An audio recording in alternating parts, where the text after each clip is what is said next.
নির্বাচিত chairman Mohammad Golam Mostafa Mondal uncle, Golam Mostafa Mondal আঙ্কেলকে সংক্ষিপ্ত বক্তব্য রাখার জন্য বিশেষ অনুরোধ করা হচ্ছে।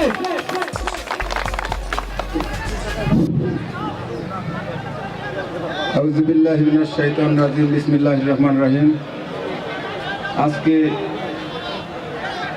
নরসদপুর ইউনিয়ন বার্ষিক কর্তৃক আয়োজিত নরসদপুর ইউনিয়ন পরিষদের নির্বাচনের 3 বছর পূর্তি উপলক্ষে আজকের এই আলোচনা অনুষ্ঠানের আমার শ্রদ্ধেয় সম্মানিত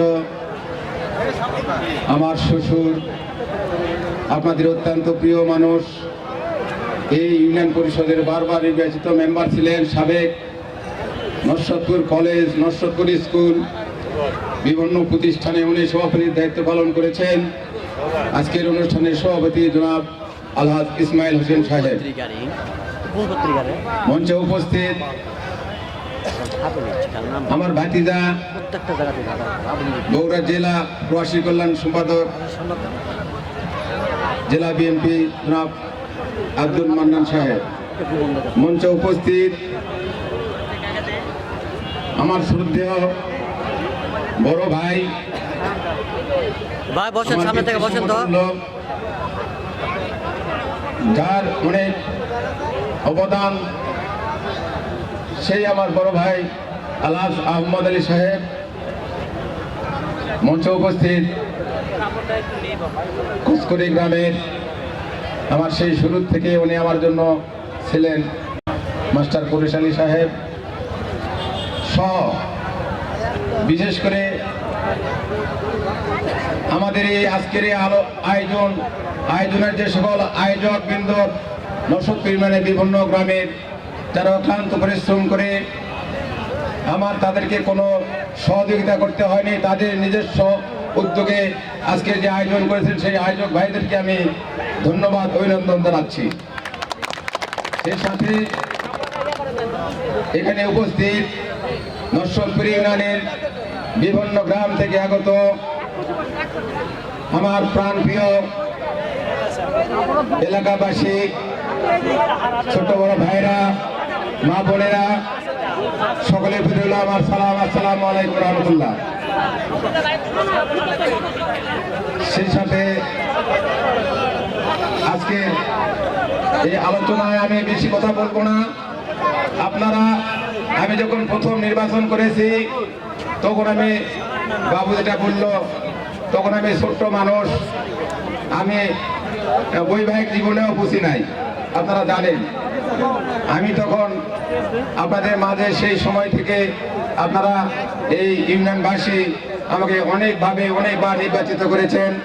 সেই সময়ের মধ্যে আমি আপনাদের মাঝে সকল গ্রামে, সকল বাজারে ইউনিয়ন চেয়ারম্যানের যে সীমিত পরিসরের মধ্য দিয়ে সার্বিক উন্নয়ন করার চেষ্টা করেছি। আমি সেই সকল উন্নয়নের কথা বলতে গেলে হয়তো সম্ভব হবে না। আমি যেটা বলতে চাই, অনেক বড় বড় বিচার সালিশ করেছি আপনাদের নিয়ে, যেগুলো একদম চেয়ারম্যানের পক্ষে সম্ভব নয়, এটা আপনারা মনে করলেই পারবেন, জানতে পারবেন। বিভিন্ন গ্রামে আমি মসজিদ, মাদ্রাসা সহ সকল জায়গায় আমার সাধ্যমতো চেষ্টা সহযোগিতা দিয়ে গিয়েছি। আমি আপনাদের মাঝে সার্বক্ষণে আমার নিজের সংসারের জন্য, জীবনের জন্য আমি সময় না দিয়ে আপনাদের বিপদে আমাদের সবসময় পাশে থাকার চেষ্টা করেছি। এই জন্য আমি আপনাদের কাছে চিরকৃতজ্ঞ যে আপনারা আমাকে সেভাবে ভালোবাসেন।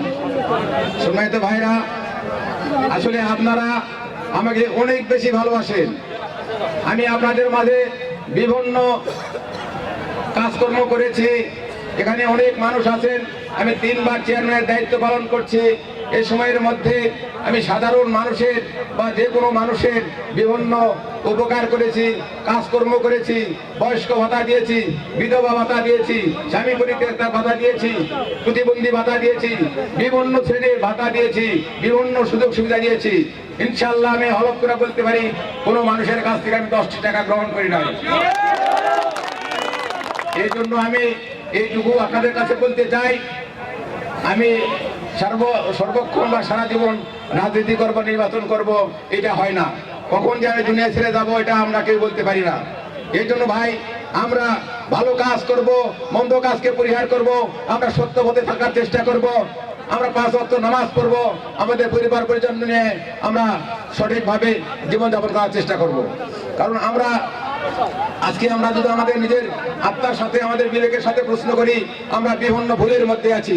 আমরা সবাই যদি আমার বিবেককে প্রশ্ন করি, ভুলের মধ্যে আমরা থাকতে রাজি নেই। কারণ আমরা মানুষ সৃষ্টি সেরাজীব, আমাদের জন্য কাল মাহাশর অপেক্ষা করছে। আপনার কাঁধে আমাদের কাঁধে 2 জন ফেরেশতা আমাদের সার্বক্ষণিক বিনিময় জিন্দাগির হিসাব নিকাশ লিপিবদ্ধ করছে। এটার ফলাফল আমরা কিন্তু শেষ হাসরের মাঠে পাবো।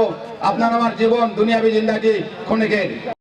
আপনারা সবাই সঠিকভাবে আপনাদের জীবন জীবিকা পালন করার চেষ্টা করবেন। আপনারা ধরেন দেখেন যে নির্বাচন যখন আসে, নির্বাচন দিয়েই কথা বলি, যেহেতু আপনারা আমাকে নির্বাচিত করেছেন, অনেক মানুষ কুপথে বিপথে যাওয়ার মতো চেষ্টা করে, লাভ হয় না। আমাদের লাভ হবে আমরা যখন নির্বাচন আসে একজন ভালো মানুষকে বেছে নেব। এই ভালো মানুষ বাঁচতে গেলে আপনাদের বিবেকের কাছে প্রশ্ন, আমি হব না আর একজন হবে, আমার চাইতে উনি ভালো থাকবে, তাদের পিছনে আপনারা দাঁড়িয়ে যাবেন।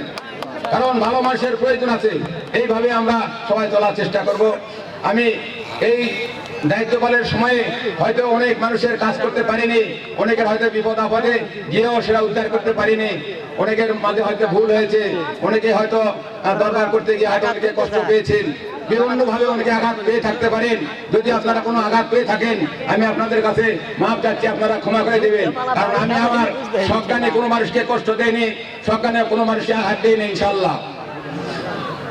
এবং আমাদের এই এলাকাতে হিন্দু সম্প্রদায়ে যে সকল ভাইরা ছিলেন, তারাও আমাকে অনেক বেশি ভালোবাসেন।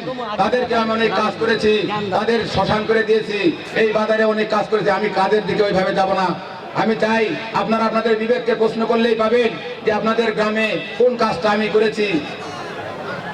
এবং সকল সময়ে এলাকায় কিছু না কিছু কাজ হয়। আগের চেয়ারম্যান সাহেবরা যারা ছিলেন, তাদের সময়ে অনেক কাজ হয়েছে। এইভাবেই কাজ হয়। এই জন্য আমরা সবাই চাবো যে ভালোকে আমরা ভালো বলবো। তাহলে কিন্তু দোকানদারকে বলি যে ভাই ভালো করে চা বানিয়ে দাও, আসলে কেউ কিন্তু মন্দ করে বলি না। মন্দ করা যেটা তা খাতে আমরা চাই, তাহলে আমরা কেন ভালো ছেড়া মন্দর দিকে যাবো? এই জন্য সবাই আমরা ভালো কাজের জন্য চেষ্টা করব। আমরা সবাই ভালো থাকবো। আপনারা আমার জন্য দোয়া করবেন, আমি যেন আপনাদের সাথে সবসময় থাকতে পারি এই আশাবাদ ব্যক্ত করছি। এবং আপনাদের জন্য আমি দোয়া করি, আপনারা আপনাদের পরিবার পরিজন নিয়ে, আপনাদের ব্যবসা বাণিজ্য নিয়ে, আপনাদের স্ত্রী সন্তান নিয়ে সুখে শান্তিতে থাকবেন, সবাই ভালো থাকবেন এই আশাবাদ ব্যক্ত করছি। আর সেই সাথে আমি পরিশেষে এইটুকু বলতে চাই, আমার এই 89 সালের নির্বাচন শুরু ছিল, সেই সময় থেকে আজ পর্যন্ত 34-35 বছর হয়ে গেছে। এর মাঝে আমাদের অনেক মানুষ পরলোক গমন করেছে, যারা আমার সাথে বিভিন্ন সময়ে মিছিল স্লোগানে ছিল, আমাকে অনেকভাবে ইয়া করেছে। সব গ্রামে আমি দেখতে পাচ্ছি, আমার আত্মার সাথে প্রশ্ন করলে আমি পেয়ে যাই যে এই মানুষগুলো আমাদের ছেড়ে চলে গেছেন, আমরা এক সময় যাব। এই মানুষের আত্মার মাগফিরাত কামনা করছি। আল্লাহ পাক তাদেরকে দুনিয়াবী জিন্দেগীর সকল ভুল ভ্রান্তি মাফ করে দিয়ে জান্নাতুল ফিরদাউস নসিব করে।